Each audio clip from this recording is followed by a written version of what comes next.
Hello friends, good afternoon. স্বপ্নাথ কিচেন্সকে স্বাগত জানিয়ে আজকে দুপুরে মেনু নিয়ে চলে আসছি। আজকে দুপুরে মেনুটা আমি সাজাবো না, আপনাদেরকে এমনি করে দেখাবো আমি কী রান্না করেছি, দেখে নিন।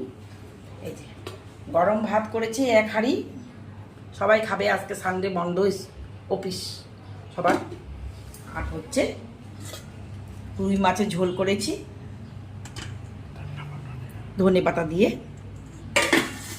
আর হচ্ছে এটা লাউ ডাঁটা, মিষ্টি কুমড়ো, আলু বেগুন, আলু দিয়ে মিষ্টি কুমড়ো দিয়ে ভাত করলা দিয়ে শুকনো শুকনো করে তরকারি করেছি একটা। আর হচ্ছে এটা মাছের মাথা দিয়ে মুড়ি ঘন্ট, মুগ ডালে দিয়েছি, ঝোহা চাল দিয়ে, গোবিন্দভোগ চাল দিয়ে, মুগ ডাল দিয়ে মাছের মাথা দিয়ে মুড়ি ঘন্ট। আর হচ্ছে উচ্ছে ভাজা আর লেবু লঙ্কা। কেমন হয়েছে আজকে দুপুরের ডিশটা আমাকে লাইক কমেন্ট শেয়ার করে একটু বলবেন, ভালো লাগবে। ধন্যবাদ।